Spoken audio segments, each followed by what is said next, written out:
Merci de nous rejoindre pour la dernière ligne droite de cette édition du Train d'Audace avec nos invités de Jean Plateau. Serge Gauthier Onanina, bonjour. Bonjour à tous les auditeurs de l'Audiat Radio et du Train de l'Audace. Alors nous vous présentons ce matin comme entrepreneur politique, ça vous va? Je n'ai pas de choix parce que je n'ai pas officiellement démissionné, mais c'est une casquette qui ne me plaît plus beaucoup. Ah ben, entrepreneur politique, c'est pas forcément sous une identité d'un parti précis. Vous êtes aussi journaliste par ailleurs. Hein. Beaucoup ne le savent pas parce que beaucoup vous découvrent sous votre casquette d'homme politique. Tout à fait, parce que j'ai beaucoup plus été découvert étant encarté, mais je suis journaliste. Vous savez, c'est un métier que l'on ne quitte jamais. Et ce sont ces réflexes que je convoque très souvent lorsque je suis dans l'espace public. Un autre journaliste dont la plume et le verbe sont aussi très connus dans le paysage médiatique au Cameroun, c'est Georges Sémé. Bonjour mon cher Georges. Bonjour Sylvestre et ma sympathie à tous les auditeurs d'Audace. Je salue bien chaleureusement mes copanélistes et je vous remercie une fois de plus de m'avoir invité sur ce plateau. L'honneur est le nôtre. Hein. Ramos Messé, bonjour. Bonjour Hippolyte et bonjour aux nombreux téléauditeurs d'Audace Radio. Militant du Parti camerounais pour la réconciliation nationale. Serge Gauthier Onanina, comme beaucoup de Camerounais, je l'imagine, vous suivez avec beaucoup d'attention et d'intérêt ce qui se passe dans le Nord-Ouest, notamment la dernière visite du Premier ministre de ce côté, le Premier ministre qui était porteur d'un message de paix, mais quelle paix sous des balles? J'ai envie de dire que c'est déjà une bonne chose qu'il y soit parti. Vous savez, très souvent, la communauté, les populations, dans l'ensemble et de façon majoritaire, ont souvent eu l'impression que l'expression qui est utilisée, employée, c'est que le régime de Yaoundé fait la sourde oreille de façon absolue.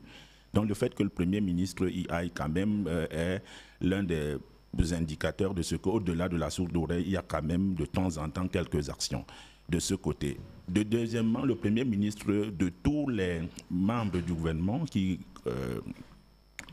représentent le gouvernement de Yaoundé, fait partie des personnes, des interlocuteurs les mieux acceptés lorsqu'il fait une descente là-bas. C'est-à-dire qu'il mobilise peut-être à cause de sa fonction sur le plan protocolaire, peut-être parce qu'il est le Premier ministre de tout un gouvernement. Donc maintenant, est-ce que cela a un impact? Est-ce que cela va arrêter les balles? On a constaté la guerre, on a constaté que même lorsqu'il y était présent en pleine cérémonie, il y a eu des tirs nourris pour intimider, pour gêner la manifestation. Est-ce que cela est un indicateur, un message clair que les Ambazoniens, si on peut les appeler comme cela, ont envoyé? Moi, à ce propos, j'ai deux lectures différentes. C'est-à-dire que il y a... Parce que l'un des indicateurs que tout le monde utilise dit il y a eu le grand dialogue, mais le grand dialogue, rien ne s'est fait. Il n'y a eu aucune avancée, ça a été un échec cuisant. Moi, j'aime pas trop le mot échec parce qu'on analyse sur les indicateurs. Le grand dialogue a sa part de succès et d'échec. Premier, par exemple, indicateur en termes de succès du grand dialogue, il y a eu un plan de reconstruction. Et pour reconstruire, il faut mobiliser les ressources financières. Il y a des partenaires qui se sont prononcés volontaires et qui ont pris des engagements concrets. Notamment le patronat camerounais. Le patronat camerounais, les pays amis du Cameroun. Et aucun de ces investisseurs ou aucun de ces partenaires financiers ne s'est retiré jusqu'aujourd'hui en disant, comme la guerre se poursuit et que la paix traîne à arriver, nous arrêtons. Première des choses. Deuxième des choses, en géostratégie, en politique, aucun dialogue n'est dit définitif. Il y a des dialogues qui permettent de résoudre de façon définitive et totale le conflit, le contentieux, mais on peut multiplier les dialogues. Donc c'est là. Maintenant, pour sortir, la dernière des choses, c'est que très souvent, et c'est l'observation que moi j'ai faite, peut-être je peux me tromper, il n'y a pas eu de position claire, officielle sur ce que les anglophones ou la population anglophone disent à travers leurs leaders. Lorsque vous prenez par exemple Ayouk Tabé qui est en prison, il vous dit, il utilise dans les Jeunes Afrique et partout on a vu les interviews qui ont été faites avec le drapeau ambazonien. Ça veut dire qu'il est pour la division du Cameroun. Or, à partir du moment où vous êtes pour la division d'un pays, vous êtes un ennemi juré de pays.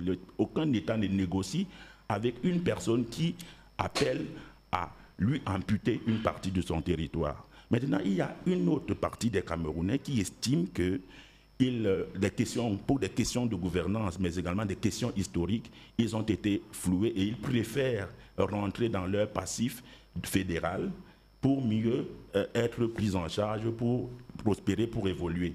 Mais quand vous prenez des leaders d'opinion comme Eric Djingé, le journaliste qui est passé sur des chaînes, quand vous prenez Elie Smith, vous prenez le cardinal Christian Toumia, qui on a fait des interviews, lorsque vous leur posez clairement, les questions leur étaient posées par les journalistes dans des chaînes concurrentes que vous connaissez, ils avaient du mal à prononcer clairement sur la notion du fédéralisme. C'est-à-dire qu'ils vous refont le récit historique de ce qui s'est passé de 1961 ou avant, mais ils ne vous disent pas clairement, voici ce que nous voulons. C'est pour cela que le problème de la crise anglophone repose sur la sincérité et la volonté claire des acteurs.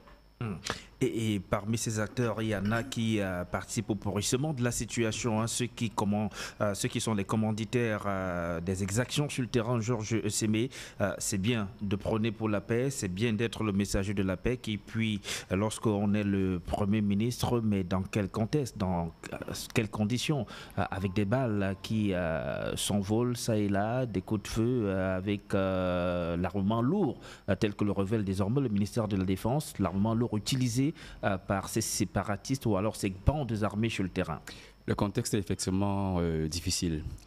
On ne va pas revenir sur l'incident qui s'est déroulé il y a 2 jours à Matazem, mais ce n'est pas la première fois qu'un cortège officiel est attaqué par les sécessionnistes. Nous nous rappelons que d'abord à titre privé, la résidence du Premier ministre avait été attaquée et brûlée par les mêmes sécessionnistes.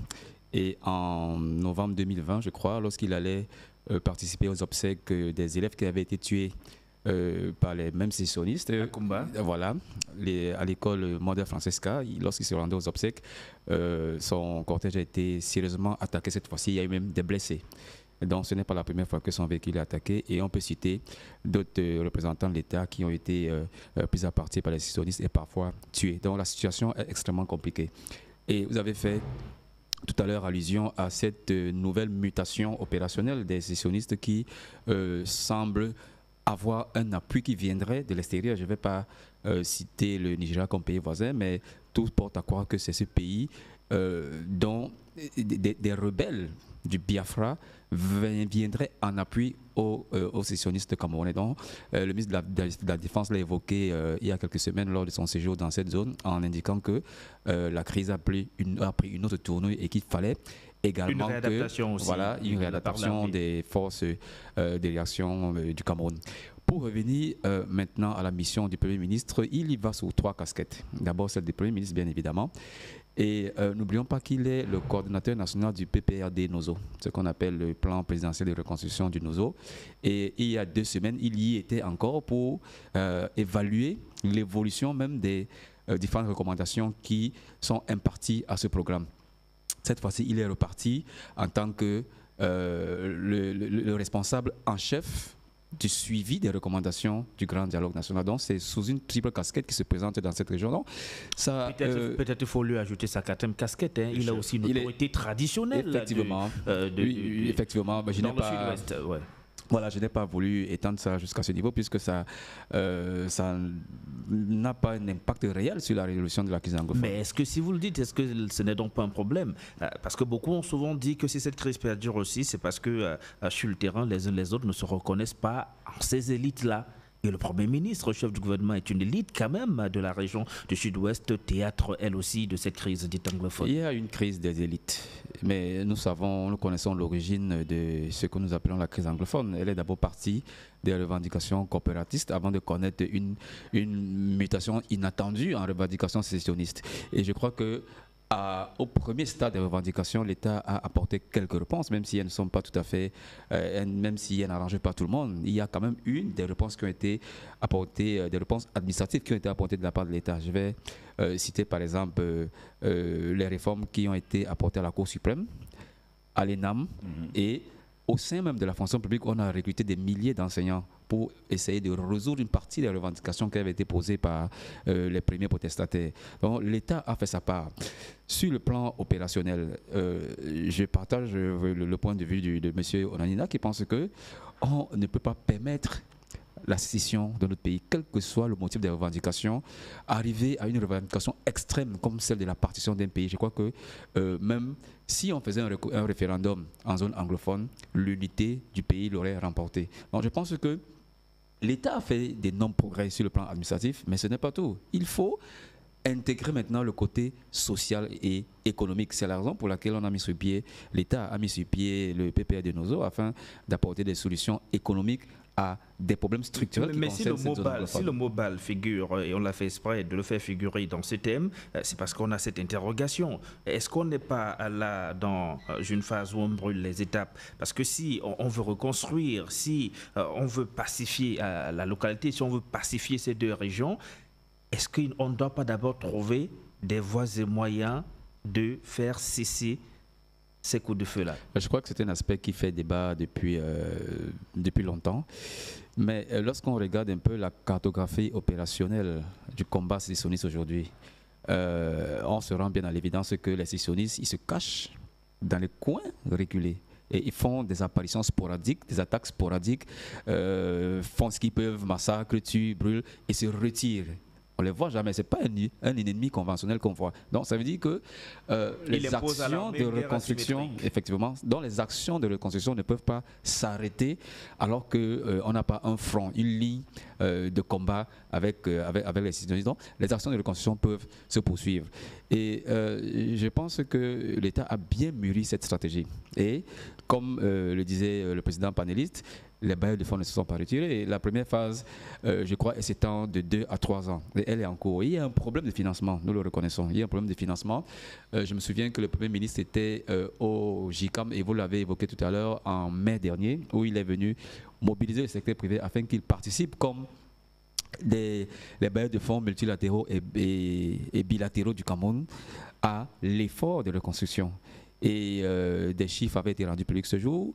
La première phase coûte environ 90 milliards de francs CFA, mais on en est seulement aujourd'hui à moins de 10 milliards mobilisés. Donc il fallait bien évidemment que le Premier ministre se déplace en personne pour venir dynamiser le secteur privé afin qu'il participe à la reconstruction du Nozo. C'est un point extrêmement positif. Alors vous me posez la question de savoir si on peut reconstruire sous des balles. C'est bien possible. Comme je le disais, le schéma opérationnel des combats aujourd'hui ne démontre pas qu'on ne peut pas reconstruire alors qu'il y a la tension. Mais comment reconstruire quand on sait que ce qu'on a reconstruit sera brûlé à nouveau? Les zones à reconstruire, c'est là l'aspect le plus important. On peut reconstruire, mais il faut préserver l'actif de reconstruction. Et je crois que, selon les dernières nouvelles qui nous parviennent, le pouvoir est en train de s'y atteler, non seulement à préserver cet actif de reconstructible, mais les infrastructures qui existent devraient également être préservées. Et l'annonce, la grande nouvelle qui a été faite hier par le Premier ministre, c'est celle de l'axe Babadjou, je ne sais plus, Babadjou-Bamenda, je crois, Babadjou-Bamenda, qui est une véritable catastrophe, d'abord financière, mais également qui n'arrive pas à être implémentée parce qu'il y a ce réel problème de sécurité. Alors, il a pris la décision que dès son retour à Yaoundé, il va mobiliser les entreprises qui sont en charge de cette opération technique, afin de d'abord les rassurer sur la disponibilité des fonds, mais également, et ça c'est un aspect qui devrait vous intéresser, sur la sécurité des biens et des personnes. Donc, c'est pertinent de demander que est-ce qu'on peut reconstruire alors qu'il y a la tension. Non, on doit faire les deux. On doit faire les deux et je pense que la situation sur le terrain n'est pas aussi alarmante que ça. Il y a des morts, c'est vrai, il y a des destructions, mais jusqu'aujourd'hui, les sécessionnistes n'ont pas réussi à s'accaparer d'une partie du territoire camerounais pour indiquer que ça c'est notre partie du territoire camerounais que nous avons pris et y imposer leur drapeau. Donc ils agissent par des actions sporadiques et se retranchent derrière les montagnes ou alors dans la broussaille. Ramos Messé, ce dialogue prôné par le Premier ministre est-il possible sous des balles? Je ne pense pas. On ne peut pas construire un pays sous la menace, quelle qu'en soit la nature. Il faudrait d'abord qu'on essaye de pacifier la zone avant de commencer à penser à la reconstruction. Moi, je pense que la volonté du gouvernement ici est quantifiable. Il a fait mention des chiffres. Et c'est le manque de volonté du gouvernement qui fait que la situation perdure. Vous voyez, lors du dialogue national, on a voté un budget qui devrait en réalité être alloué pour la reconstruction de cette zone-là. Et le coordonnateur en chef, qui n'est autre que le Premier ministre, devrait en réalité veiller à ce que ce budget-là soit, en fait, les fonds soient réunis et que cela puisse être utilisé pour l'implémentation de la reconstruction. Il a parlé de 90 milliards, je pense c'est exactement 89 milliards. À date, on est à, je pense, 7 milliards seulement mobilisés. Et sur les 7 milliards, il y a le JICAM qui a donné 1 milliard et le Japon qui a promis 1 milliard. Donc on est sensiblement à 9 milliards. Donc le Cameroun lui-même n'a pas encore mobilisé les 1/4 de ce qu'il a promis pour la reconstruction de ces zones-là. Or, lorsqu'on regarde d'autres pans... Le Cameroun a mobilisé 20 milliards exactement. 20 milliards. L'information que moi j'ai, c'est qu'on est à sensiblement 9 milliards. Non, c'est et pas que vrai. sur les 9 milliards, le Japon a donné 1 milliard et le JICAM a promis 1 milliard. Et le JICAM, il me semble qu'il n'a même pas promis. C'était des promesses. En espèces. C'était des promesses. Sous forme de C'était des promesses De participation technique. Participation technique. Ouais. technique. Voilà. Vous voyez donc, on peut donc quantifier la volonté du gouvernement à résoudre, à reconstruire cette zone-là. Lorsqu'on regarde d'autres pans de la société, par exemple, c'est-à-dire l'argent qui a été englouti sur la construction des stades, on se demande bien à quand est-ce que le gouvernement en place va prendre à bras le corps la situation dans cette zone-là. Et lorsqu'une crise comme celle-là perdure, en réalité, il y a une économie de guerre qui s'installe. Au départ, les groupes qui étaient en face, on pouvait bien dialoguer avec eux. Aujourd'hui, le dialogue n'est plus possible, puisqu'il y a des personnes qui se font de l'argent à travers cette guerre et ils ne sont pas prêts à lâcher du lest pour que la paix revienne dans cette zone-là. Et la situation, il a parlé du plan international. Vous voyez, le dernier discours du président américain, par exemple, aux États-Unis, tire la sonnette d'alarme sur un certain nombre de faits. On dit au Cameroun de légaliser l'homosexuel pour que, en fait, on dit au gouvernement de légaliser l'homosexuel et à travers cela, le gouvernement américain pourra aider le Cameroun à attraper ceux qui financent, ceux qui font le trafic d'armes dans cette zone. Donc, le gouvernement a péché par son attentisme, pas son on va dire que le président Biden ne l'a pas exactement dit comme ça. Hein. Il ne l'a pas dit exactement. Il s'est offusqué que le Cameroun fasse partie des pays homophobes. Voilà. Mais il n'a pas fait. Ce sont les sous-entendus. Ce sont les sous-entendus. Et on le sait très bien que ces gars qui financent la guerre sont aux États-Unis, sont connus des services secrets des États-Unis. Donc, c'est pas difficile pour eux de livrer ces gars et que le trafic d'armes, pour que le trafic d'armes cesse dans nos eaux. Donc, moi, je pense que l'époque du dialogue, ou alors la période du dialogue est dépassée, est désuète. Aujourd'hui, on devrait passer à l'implémentation des résolutions prises lors du grand dialogue national. Mais c'est ça qui est mis en marche, non? Il y a notamment l'une des résolutions dites les plus fortes, l'octroi de ce statut spécial. Donc le parachèvement a été acté avec la nomination, je crois, d'un commissaire spécial, d'un médiateur spécial. Un médiateur spécial. Moi, je pense que les deux parties ne sont pas sincères. C'est-à-dire, d'un côté, on ne connaît pas franchement ce que veulent actuellement parce que c'est le départ. Les sécessionnistes, en fait, pas les sécessionnistes. Les commanditaires des exactions, oui. Leur position est claire. Hein? Ils vous disent, fédéralisme, etc., on n'en veut pas. C'est la partition du Cameroun. C'est maintenant. Ils l'ont toujours dit. Les Sénégal, etc., c'est maintenant que cela est dit, parce que la crise s'est enlisée. Au départ, on avait des gars, on avait les commanditaires, comme vous le dites, qui voulaient, c'est-à-dire, c'était une crise d'autonomie au départ. Aujourd'hui, ce n'est plus le cas. On a des gars en face qui ne veulent que la sécession. Or, si le gouvernement avait pris la dimension de la chose dès le départ, on aurait résolu cette crise et on aurait clairement identifié ceux qui voulaient la sécession et la crise, on les aurait neutralisés et la crise serait terminée. Le fait que le gouvernement ait attendu, c'est-à-dire, on le connaît que pour qu'un État comme le Cameroun puisse faire face à une crise, il commence d'abord par l'ignorer, après il fait semblant de négocier et c'est après qu'il commence à négocier. Et quand on négocie tardivement, comme ils sont en train de le faire, il y a d'autres groupes qui se créent, d'autres acteurs qui rentrent en jeu, ça devient incontrôlable comme c'est là actuellement. Serge Gauthier, au Nanina, la pacification des régions dites anglophones se fait comment alors que la situation est encore extrêmement dangereuse sur le terrain? C'est peut-être là le problème le plus difficile, hein, faire taire les armes dans ces deux régions. Alors avant de parce qu'en face, on se rejette. Vous avez certains acteurs politiques qui ne le disent pas de manière claire, mais qui donnent l'impression que si quelqu'un doit d'abord montrer la volonté de déposer les armes, c'est ceux qui ont la légalité de les avoir, c'est-à-dire l'armée, et pas les sécessionnistes. Pourtant, c'est eux qui ont ni la légalité ni la légitimité de prendre les armes.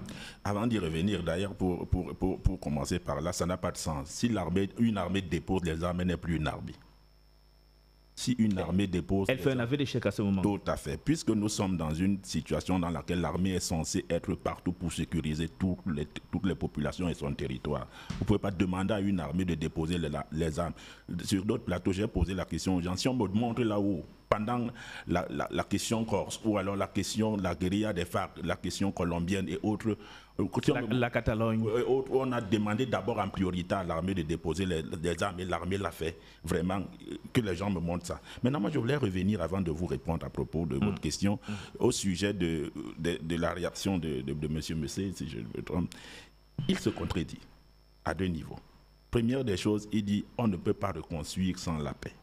Après, dans une deuxième partie de sa réponse, il vous dit qu'il pense qu'il faut qu'on passe à la deuxième phase parce que le dialogue n'est plus l'option. Il faut maintenant reconstruire. Or, il n'y a pas paix. Il n'y a pas paix. Non, il a dit qu'il faut implémenter les recommandations du dialogue. Oui, implémenter les recommandations du grand dialogue.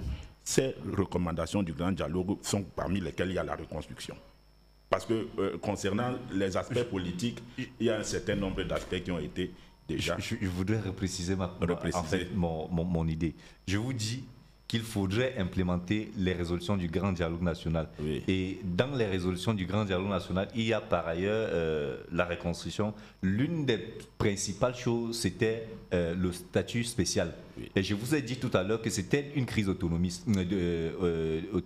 Si on avait donné cette autonomie-là, c'est-à-dire le statut spécial que ces anglophones revendiquent aujourd'hui, je pense que la paix régnerait et la reconstruction ira d'elle-même. Vous me tendez encore une nouvelle perche. Je voudrais vous rappeler que la sécession est une autonomie. C'est-à-dire que l'autonomie, c'est la capacité à se gérer. Elle peut avoir plusieurs formes. Elle peut être décentralisée. Elle peut être fédérale. Sécession veut dire rupture, séparation. Voilà, elle peut être donc sécessionniste, c'est-à-dire on crée son État. On est toujours dans la dynamique des autonomies, mais maintenant c'est le degré des autonomies qui diffère. C'est important de le signifier. On ne se comprend pas. Je sais exactement ce que je suis en train de dire et je crois que les auditeurs, laissons les auditeurs apprécier. Évidemment. Maintenant, pour revenir à votre question, on fait comment pour... Mais je pense que le gouvernement doit prendre des mesures. Vous savez, il y a ce qu'on appelle en stratégie l'assèchement des marais.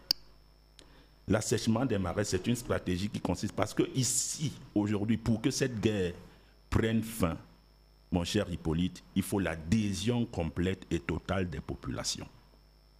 Or, le sentiment que l'on a, c'est que la population est prise dans un double étau. Il y a l'étau de la terreur lorsqu'elle dénonce et la sécurisation de ceux qui dénoncent. Il y a des cas de figure dans lesquels on nous a montré des images, que ce soit des chaînes privées ou publiques, dans lesquelles les populations ont dit ceux-ci on n'a pas besoin d'eux, on les a arrêtés. Si la population n'adhère pas de façon systématique au combat, à la cause, ce sera une guerre terminée. C'est pour cela qu'il faut procéder par assèchement des marais. C'est-à-dire que dans le cas, par exemple, du Sahel, du bassin du lac Tchad avec Boko Haram et autres, et du Mali, du désert, qu'est-ce qui se passe? Ceux qui viennent faire du terrorisme là-bas utilisent un discours, il y a un appauvrissement des populations. Et ils ont des alternatives d'offres de bien-être. Et quand ils vous offrent le bien-être, ils construisent un discours déconstructif contre les pouvoirs, les États et les gens, les populations adhèrent. Bref, il y a un lavage de cerveau et tout. Qu'est-ce qu'il faut faire? Il faut injecter de l'argent auprès de la population parce que les gens qui ont faim sont vulnérables psychologiquement. Il faut donner le bien-être. C'est pour ça que le Premier ministre, dans une de ses interventions... C'est-à-dire, le ventre plein permet-il de défier la violence? Vous le pensez? Oui, je le pense. Je pense que le ventre plein permet de défier la violence parce que la vérité est que si les gens se trouvent... Pourquoi les gens sont mécontents. Un, on n'a pas investi suffisamment sur le plan infrastructurel chez eux. Deux, certains se plaignent de ne pas être socialement insérés. Mais il y a un aspect, idéologique qui n'est pas... Il y a un aspect idéologique qui n'est pas... Parce que ce qui se passe aujourd'hui, ce mécontentement a toujours habité beaucoup. Et c'est l'aspect le plus important d'ailleurs. Beaucoup de personnes de ces deux régions-là. Jusque-là, l'idéologie n'a de force que lorsque vous êtes dans la misère. Parce que si vous êtes et vous pensez qu'il n'y a que dans les zones anglophones qu'il existe la misère? Pas forcément. Je ne dis pas forcément. Écoutez, la misère est nationale. Je ne généralise pas, je suis dans un cas de figure. Il y a un cas de figure, nous avons un territoire avec des propositions, des solutions, des possibilités. Les gens sont dans une situation de crise. Ils adhèrent à une cause idéologiquement, mais leur idéologie est sous-tendue, cette adhésion est sous-tendue par leur précarité socio-économique. Donc, la technique de l'assèchement des marais, c'est en même temps investir en termes d'infrastructure, mais également injecter les questions d'emploi, les questions d'argent, pour que lorsque il y a des gens qui vont forcément se retourner. Maintenant, vous avez bien fait d'évoquer les politiques. Le discours, il y a des acteurs politiques qui jouent un double jeu. Il y a une sorte de banalisation et de déconstruction de l'ordre régnant au Cameroun aujourd'hui, qui crée une certaine incohérence. Les gens vous disent, moi il y a des acteurs politiques qui vous ont dit qu'il faut que l'armée arrête de baisser les armes, arrête de tuer. D'autres vous disent même que l'armée ne doit même pas y arriver. L'armée doit se retirer. Vous imaginez un pays dans lequel un territoire national, vous demandez à une armée de se retirer. Mais c'est pour que ceux qui ont déjà un positionnement idéologique, une ambition idéologique, un projet idéologique, puisqu'il n'y a plus d'armée, il n'y a plus de sécurisation, fassent circuler librement leurs armes et se positionnent sur le plan stratégique. Ça ne s'est jamais fait nulle part. Quand donc des acteurs politiques qui sont censés jouer la carte du rassemblement, jouer la carte du respect de l'institution, parce qu'il s'agit ici, parce que ce que les gens veulent, les politiciens veulent donner comme impression, c'est que c'est un problème du gouvernement de Yaoundé. Monsieur, il s'agit de l'État du Cameroun. C'est à ce niveau que les gens beaucoup de politiciens sont... Parce que si aujourd'hui il est difficile d'avoir le miel de Haut-Kouadoula, c'est pour tout le monde. Hein? Ben oui. C'est tout le monde qui... Et c'est donc là où vous voyez, c'est malsain et c'est malhonnête. Parce qu'ils vous disent, les gens de Yaoundé font, non, c'est l'État du Cameroun. Maintenant, il peut arriver que ceux qui sont à la tête de l'État fassent des choix qui ne nous plaisent pas. Et quand vous dites qu'au départ, et c'est M. Mesekil disait qu'au départ, c'était des problèmes autonomes. Non, M. Ayoub Tabé a commencé avec le drapeau. Dès le départ, on vous montre une vidéo. Des vidéos de propagandiste depuis le Nigeria. Et je vais vous dire, vous ne pouvez même pas demander à négocier avec un État. Vous faites par exemple une vidéo de propagande avec le drapeau ambazonien. Vous avez vu ces vidéos. Dès que vous avez fait ça, vous parlez au nom d'un autre État. Il aurait utilisé le drapeau camerounais, peut-être mettre même 2 étoiles à ce drapeau camerounais, qu'on aurait dit, bon, ils veulent revenir, mais en restant au Cameroun. Mais dès qu'ils utilisent le drapeau ambazonien, ce n'est plus du Cameroun qu'on parle, on parle d'autre chose. Donc, c'est un positionnement qui s'est fait dès le départ. Et certains hommes politiques jouent un rôle trouble dans l'enlisement de la guerre. Au lieu d'être du côté de la légalité, ils sont ils font de la surenchère politique et du populisme pour s'attirer la sympathie de l'opinion. Or, il ne s'agit pas ici. Nous ne sommes pas dans un enjeu purement électoraliste. Nous sommes dans un enjeu souverainiste. Pour l'instant, c'est de la souveraineté du Cameroun qu'il est question, avec à l'intérieur de cette souveraineté du Cameroun des préoccupations d'ordre politique et social que l'on peut gérer sans faire du populisme. Georges Sémé, discuter ou dialoguer avec les commanditaires, nous préférons les appeler ainsi, des actions sur le terrain, ces commanditaires qui vraisemblablement sont connus, tapis aux États-Unis, au Canada, etc. et dans d'autres pays. Dialoguer avec eux serait légitimer leur volonté ou velléité séparatiste? Alors, d'abord, il y a un préalable qu'il faut qu'on sache. Il y a plusieurs solutions qui ont été implémentées par le gouvernement, tant sur le plan financier, technique, administratif.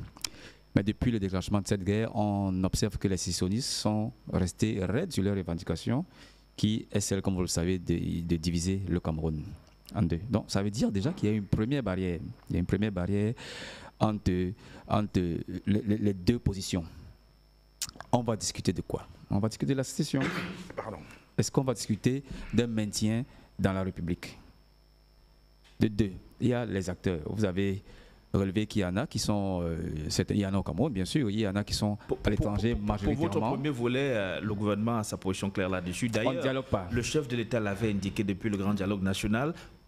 Lors de ce grand dialogue, on discutera de tout, sauf de la forme de l'État. Effectivement, effectivement. On peut discuter même de la forme de l'État. On peut discuter de la forme de l'État. Ce n'est pas forcément la sécession ne fait pas partie de la forme de l'État. La forme de l'État, c'est soit le fédéralisme, la décentralisation, etc. Mais en ce qui concerne la sécession, je crois que on peut pas discuter de ça. On peut pas discuter de ça. Et le deuxième point, c'était sur les acteurs. Il y en a qui sont établis à l'étranger et qui mènent un véritable travail de sape, financièrement et idéologiquement, et qui a un impact réel au Cameroun. Mais est-ce que ces acteurs sont représentatifs effectivement de ces autres acteurs que nous avons sur le terrain? Parce qu'on a l'impression qu'eux, ils ne répondent même plus aux instructions de leur hiérarchie politique.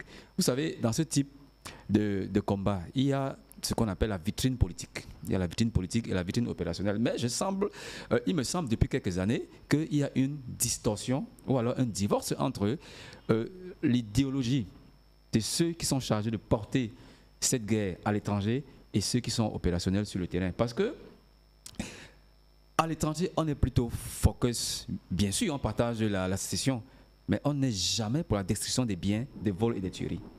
Donc le discours qui est porté par la diaspora sécessionniste n'est pas le même qui est appliqué sur le terrain. Donc alors, les commanditaires ont-ils perdu la main? Bien sûr. C'est pour ça que la vitrine politique aujourd'hui, la vitrine politique a de la peine à maîtriser ses commandos opérationnels sur le terrain.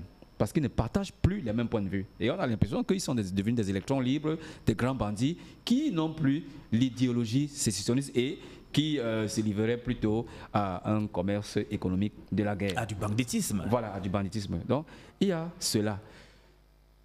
En tout état de cause, l'armée doit rester en région anglophone. Et ce discours que vous avez relevé tout à l'heure, pour moi, c'est un discours tout à fait irresponsable, qui est implémenté par d'autres, par des personnes de la société civile ou alors des partis politiques qui estiment qu'il faut que l'armée se retire. Non, l'armée ne peut pas se retirer sur ce théâtre. Il faut bien maintenir l'intégrité du territoire camerounais. Il faut bien préserver la sécurité des biens et des personnes. Et on ne saurait demander à cette armée de se retirer.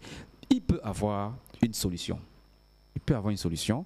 Et vous l'avez dit tout à l'heure, le pouvoir de Yaoundé dit qu'on ne peut pas négocier avec ceux qui demandent la partition du pays. Mais je crois qu'il y a d'autres solutions. La première solution, elle est militaire.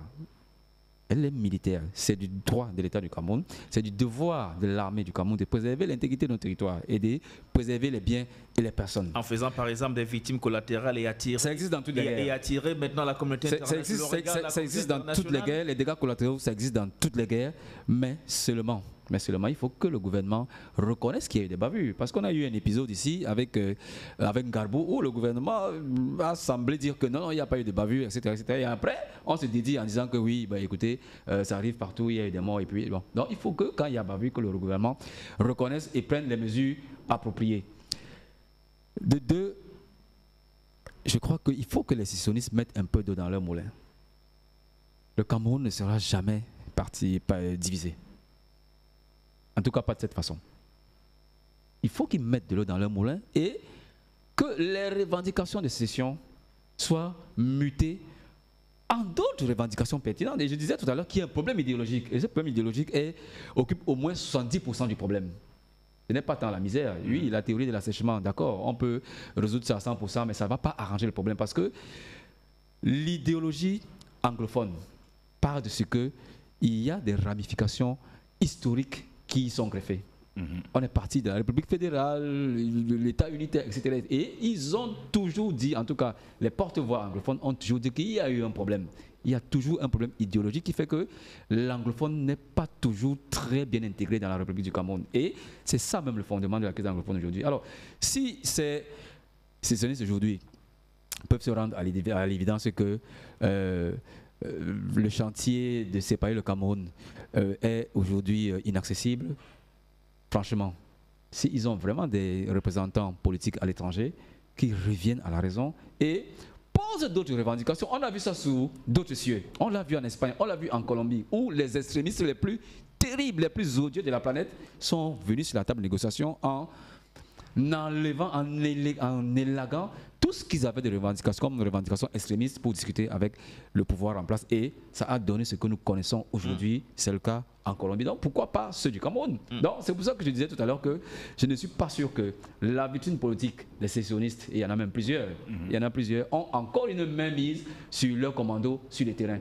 parce qu'ils ne leur obéissent plus. Donc la solution, c'est oui, on peut avoir un dialogue, mais que les sécessionnistes mettre de l'eau dans le moulin de leurs revendications afin que du côté du gouvernement où on pense qu'on ne peut pas négocier avec eux, qu'on change de fusil d'épaule en, pourquoi pas, en passant par une tierce personne, par exemple la médiation suisse, en appelant tous ces sécessionnistes afin qu'on trouve une voie de sortie, mais ça ne peut pas éluder qu'on doit préserver l'intégrité de notre territoire et protéger la population. Et Ramos, mais si ce dialogue-là semble reposer sur la délicatesse des positions des uns des autres, la réalité, il y a une réalité quand même qui encadre la généralité des conflits, c'est que ça se termine généralement toujours là où ça aurait dû commencer, c'est-à-dire tout le monde autour de la même table. Évidemment, c'est pourquoi je disais tout à l'heure que l'État pêche par son manque de volonté. Parce que si l'État avait pris le problème... Vous pensez que c'est l'État que c'est ce gouvernement, le gouvernement camerounais qui manque de volonté? Je tire principalement sur l'État parce qu'il incombe à l'État de... En fait, quand il dit l'État, le gouvernement, c'est le gouvernement qui est notre porte-voix pour les négociations avec nos confrères de l'autre côté. Donc, si le gouvernement avait pris ce problème à bras le corps dès le départ, ça nous aurait permis d'identifier clairement ceux qui voudraient la sécession. Et ça aurait permis de neutraliser cela dès l'entame. Mais sauf que le gouvernement n'a pas fait cela, il a attendu et aujourd'hui, ça s'est enlisé.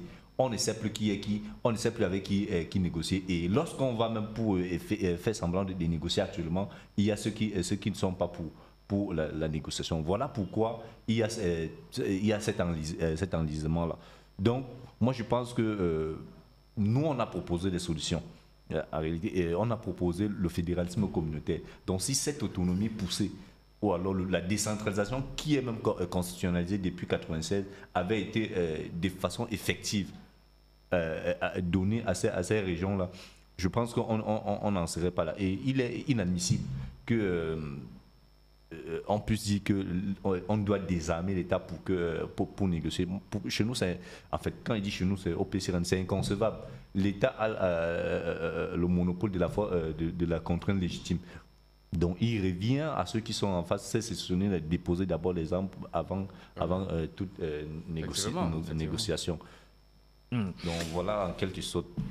Serge Gauthier au Nanina, ça commence à faire long maintenant. On va à plus de 4 ans, 5 ans, sensiblement de cette crise. Les populations de ce côté qui vivent dans des conditions difficiles, la peur au ventre. L'école qui va au ralenti de ce côté. Il y a un semblant de retour à la normale pour ce qui est de l'école, mais ça ne va toujours pas. Est-ce que le Cameroun, si on estime du côté ou des positions des uns des autres, d'ailleurs c'est ce que proposent ces séparatistes depuis un moment. D'abord, lorsqu'on a annoncé le grand dialogue national, ils avaient dit ils n'ont aucune garantie de venir au Cameroun et de repartir libre. Ils avaient sollicité un territoire neutre pour une assise. Est-ce que ce n'est pas aussi une solution? C'est-à-dire s'appuyer sur des partenaires qui peuvent jouer des arbitres et faire entendre raison, tant il est vrai que les uns les autres doivent revenir à la raison. Ce n'est pas une mauvaise option. Moi, je dis ce n'est pas une mauvaise option, mais je dis également que quand on veut le dialogue, on peut engager, amorcer, faire le premier pas aussi. Parce que le problème de fond, et c'est pour ça que je suis toujours amusé quand j'entends la responsabilité exclusive et absolue de l'État et du gouvernement. Parce que lorsque vous prenez ces sécessionnistes, quand vous prenez l'État, il vous dit j'ai fait ceci, j'ai comme c'était le mouvement corporatiste, comme l'a rappelé mon confrère tout à l'heure, il disait il y a eu des problèmes de revendications corporatistes à caractère judiciaire, dans l'éducation, ainsi de suite, sur le plan infrastructurel. Et sur le plan politique, avec un certain nombre d'aspects relatifs à la décentralisation. L'État vous fait la litanie, le chapelet de ce qu'il a déjà fait. Et c'est du concret. Les autres, qu'est-ce qu'ils ont déjà fait, eux? C'est l'une des questions de fond que les gens doivent apprendre à se poser par honnêteté. Parce que lorsque vous sollicitez un apaisement dans une tension, dans un conflit, il y a ce qu'on appelle les concessions. C'est-à-dire ce qu'on est prêt à faire, à laisser un peu la part de l'orgueil, la part de ses intérêts radicaux que l'on est prêt à laisser pour quand même s'asseoir et discuter autour de ce qui rassemble plutôt que de ce qui divise. Qu'est-ce qu'ils ont déjà, eux, fait? Est-ce qu'ils ont dit, bon, à partir d'aujourd'hui, nous restons dans la cause, dans notre combat, mais il y a tel aspect sur lequel nous nous engageons à ce que nous ne toucherons pas. Par exemple, nous ne toucherons les enfants et les civils, les femmes, par exemple, nous ne les attaquerons jamais. Par exemple, ils ont pris cet engagement. Donc, ça pose un problème de leur part de responsabilité aussi. S'ils veulent, par exemple, que, même si c'est un terrain neutre, ils peuvent dire à l'État, bon, nous, autant que vous êtes fatigués, autant nous sommes fatigués, mais cela ne veut dire pas que nous n'avons pas les moyens nécessaires pour continuer, pour poursuivre la guerre avec nos financements. Nous sommes prêts à discuter avec vous, nous proposons telle option. Est-ce que ça a déjà été proposé à l'État du Cameroun? Ça reste à démontrer.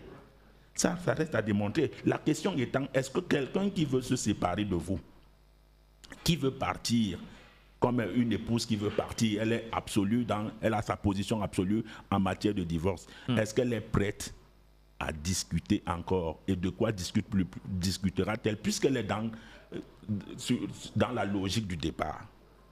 C'est pour cela qu'il disait tout à l'heure qu'il faut qu'ils remettent le grain de l'eau dans leur moulin, c'est-à-dire qu'ils sachent que le combat sécessionniste, la cause sécessionniste ne peut pas porter, ne peut pas être validée. Mais d'autres causes, un revirement pour des questions, un réajustement politique, un réajustement socio-économique, ça peut porter. Donc c'est important de le dire parce qu'on a toujours l'impression que c'est l'État du Cameroun qui ne fait pas. Il faut savoir que c'est l'État du Cameroun dont les populations et les biens et le territoire sont victimes d'un certain nombre d'exactions, et qui, lui, est en train de s'efforcer pour pouvoir résoudre tout cela. L'autre partie, que fait-elle? Donc, c'est important de le dire. Et moi, je suis très content, j'adhère à la position militaire.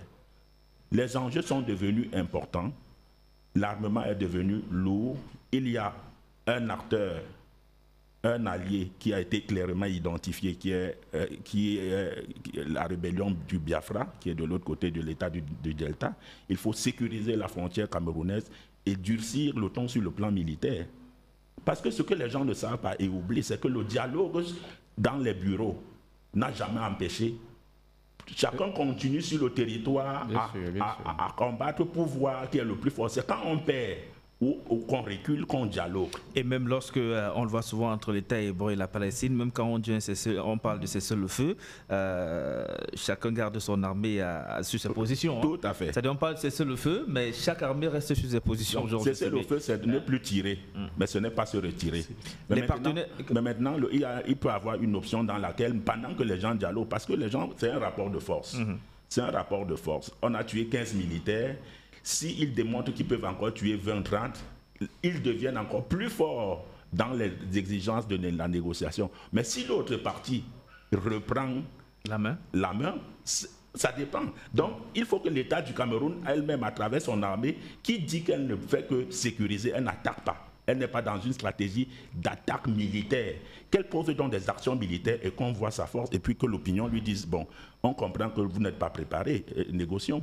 D'accord. Georges Sémé, l'apport ou le rôle des partenaires du Cameroun peut s'avérer nécessaire?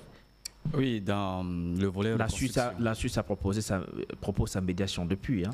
Oui, alors c'est un tout. Hein, dans le côté, sur le plan reconstruction, nos partenaires sont très importants. Sur le volet social également, je crois que plusieurs organismes sont aux côtés du Cameroun dans ce cadre-là. Et maintenant, la question la plus épineuse, c'est celui du dialogue. Est-ce que une intermédiation occidentale ou alors étrangère serait le bienvenu? Oui, il y en a eu plusieurs. Et vous avez fait allusion à celle venue de Suisse, mais il y en a eu également sur le plan local, avec l'initiative du regretté cardinal Toumi. Ce n'est pas les interlocuteurs qui manquent, ce ne sont pas les amiables compositeurs qui manquent. Il y en a à foisonnement. Mais c'est une volonté à les inclure dans le processus du dialogue qui manque. Volonté plutôt, ce serait concernant les acteurs principaux. Puisque la All General Anglophone Conference, initiée par mon cardinal Christian Toumé et d'autres religieux, avait reçu une fin de non-recevoir du gouvernement camerounais. Tout à fait. C'est pour ça que je dis que cette question de volonté est plutôt interrogée du côté des principaux acteurs, c'est-à-dire le gouvernement camerounais, l'État du Cameroun et les sécessionnistes. La mission du Premier ministre aujourd'hui, ce n'est pas la première, on sait, ce n'est pas la première. Il y a eu des solutions qui ont été proposées, qui ont été prises fermement. Il y a même eu une commission de vulgarisation du bilinguisme qui a été mise sur pied. Tout ça participe de la décrispation en région anglophone. Je crois qu'il faut que les deux parties sachent garder raison. Le gouvernement camerounais, l'État du Cameroun ne devrait plus être droit dans ses bottes de ce qu'on ne peut pas discuter avec l'autre. Puisque une seule vie, une seule perte en vie humaine est toujours une catastrophe. Et ça s'enlise au jour le jour. Il faut également que les sécessionnistes arrêtent de nous dire qu'ils ne veulent que de la sécession. Il y a eu des groupes rebelles sécessionnistes mondiaux, le FARC, je vais prendre le cas du FARC. Ils étaient puissants financièrement. Ils étaient puissants avec du matériel militaire, etc. Mais quand même, ils se sont mutés en parti politique. Mais c'est reparti là. Hein. Ils se sont mutés en parti politique. Ils sont à nouveau replongés dans la guérilla là. Oui, c'est juste des groupuscules qui veulent se reconstituer, qui sont en opposition avec ceux qui ont rejoint le camp gouvernemental. Donc c'est un épiphénomène de la voie vers le dialogue. Pourquoi pas ceux du Cameroun, dites-moi? D'accord. Alors il y a un auditeur qui veut également participer à ce débat. Bonjour, je vous appelle comment? Bonjour Hippolyte. Bonjour. Je suis Alain Thiamou. Alain, je vous écoute. Oui, bonjour à ton panel. Bonjour à vous. Bonjour. D'accord. Oui, Hippolyte, comme vous voyez là, notre gouvernement n'est que victime de sa propre orgueil, hein, parce qu'il n'y a pas qu'au niveau des Amazoniens qu'on a beaucoup de problèmes. Parce que vous savez que chaque fois que des gens sont élevés dans ce pays pour faire des revendications, on les a toujours réprimés avec une certaine violence. Et je dis bien dans tous les secteurs, vous pouvez voir, même chez les avocats.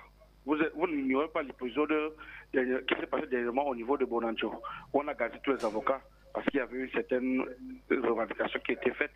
Alors, je dis, ce n'est pas le seul cas, et c'est dans tous les secteurs. Et bon, aujourd'hui, nos frères anglophones, puisqu'il y a certaines choses qu'ils ont aussi refusé d'accepter, ils sont radicalisés. Et ça devient plus difficile, parce qu'au départ, quand on a voulu dialoguer, il y a certaines personnes qu'on a arrêtées pour mettre en prison, et qui y sont jusqu'aujourd'hui.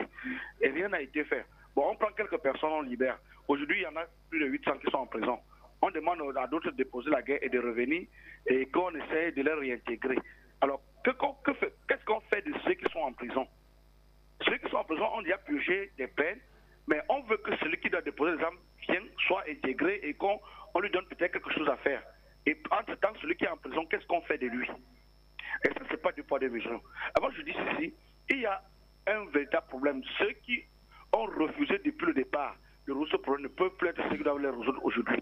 En réalité, parce que les gens sont déjà radicalisés, on ne voit même plus avec qui dialoguer. Ça devient trop difficile. Parce que, bon, hier, on nous a parlé du président amazonien, on a parlé des Babala et les autres. Aujourd'hui, ils ne sont plus visibles. Avec qui est-ce qu'on va discuter aujourd'hui? Quand vous voyez, les gens sont en bouche, ils font le one-man show, c'est-à-dire que les films achats, les no-pity, et qui va les rencontrer? On ne sait même plus exactement avec qui discuter pour arrêter cette guerre. Et ça devient tellement difficile. Et je pense que la seule solution que les gens ne veulent pas le dire, c'est que c'est quand ce gouvernement partira que ce problème va se résoudre. Merci.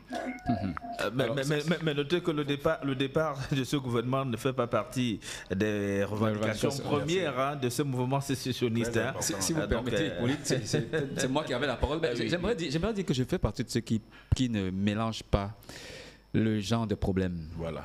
Alors, il y a eu une confusion totale sur l'intervention de notre ami tout à l'heure, qui met dans le même panier et le problème des anglophones et le problème qui concerne les partis politiques, etc. Non, c'est deux problèmes différents.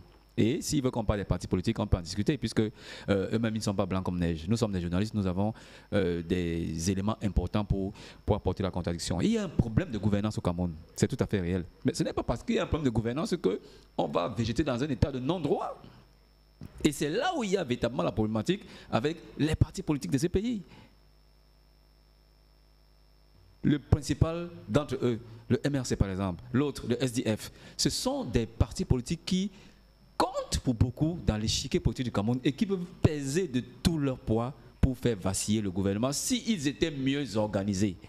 Et je crois que même au sein de l'opposition, on demande à ce qu'il y ait une certaine union des partis politiques pour faire vaciller le gouvernement. Eux-mêmes, ils n'arrivent pas à s'organiser au sein des... Tous les partis politiques qui sont prononcés contre la partition du Cameroun. Il y a d'autres propositions. Le SDF est pour le fédéralisme, d'autres partis politiques également. Mais c'était pour élaguer l'aspect... Il ne semble pas qu'il y ait un seul parti politique. Effectivement, c'était pour élaguer l'aspect, le mélange de genres qu'a fait l'auditeur tout à l'heure, le panéliste tout à l'heure. Il a mélangé tous les genres. Dire que c'est parce qu'il y a répression, qu'il y a un problème. Non, je ne pense pas du tout. L'aspect politique peut se régler d'une certaine façon, mais la crise anglophone n'a absolument rien à voir. Peut-être là aussi voulu dire que ce caractère, on va dire, qu'a le régime en place, de répression, de toujours réprimer, même ce qui parfois n'a pas lieu de l'être, à braquer les uns les autres au point où parfois on n'y croit plus. C'est pour ça que je parle. Vous avez parlé de la genèse aujourd'hui, voilà, de ce problème. Peut-être ce que les uns et les autres ont en mémoire, ce n'est pas les réponses aux préoccupations que le gouvernement a apportées par la suite, mais c'est d'abord la violence qui a été la première réponse à ces revendications que les uns et les autres gardent en mémoire. C'est peut-être ça qui continue de l'être. Oui, ça c'est à un autre degré. La réponse du gouvernement à une certaine action, soit des activistes anglophones ou alors des partis politiques, c'est à un autre degré. Mais avant, je disais qu'il y a un problème de gouvernance au Cameroun et il est tout à fait normal que les Camerounais s'insurgent contre ce problème de gouvernance. Mais est-ce que c'est parce qu'il y a un problème de gouvernance qu'il faut faire des marches contre la loi, qu'il faut, etc. Non, il faut demander la partition du pays. Non, je ne pense pas. On est dans un état de droit et que lorsqu'il y a une certaine liberté qui veut s'exprimer, que ce soit fait dans le cadre légal qui est... D'accord. Alors d'abord, Amos. Oui. En 30 secondes. Je pense que depuis le départ, j'accuse le gouvernement sur son attentisme, sur son manque de volonté dès le départ. Donc on se retrouve dans cette situation parce que le gouvernement n'a pas pris le problème, n'a pas voulu résoudre le problème. Il a mal adressé le problème dès le départ. Oui, évidemment. Et aujourd'hui, moi je suis pour que l'État puisse un peu durcir sa façon d'agir dans cette zone-là. Et je me dis aussi, nous aussi on pêche, nous autres qui sommes de ces côtés. Parce que la sympathie qu'on affiche envers ceux qui font ces actes, en fait, est le ferment de leurs actions sur le terrain maintenant. Donc je me dis que si on isole cela, on pourra, et que le gouvernement durcit son action là-bas, je pense qu'on pourra régler le problème. Serge Gauthier, pour sortir. Alors en 30 secondes, le monsieur dit il faut libérer tout le monde. Je suis d'accord pour les mains tendues. Je lui pose juste une question. Si vous étiez de la population anglophone et qu'on avait coupé le bras de votre soeur, égorgé votre tante, coupé, je ne sais pas moi, enlever les entrailles de... Mais lui, il ne parle pas de ça, hein. Lui, il parle plutôt des prisonniers du MRC. Non, il parle également même de ces prisonniers. Ça veut dire quoi? Ça veut dire que il peut toujours avoir une possibilité de libérer certains, mais d'autres qui sont initiateurs des décès. Et il y a quelque chose que les gens oublient.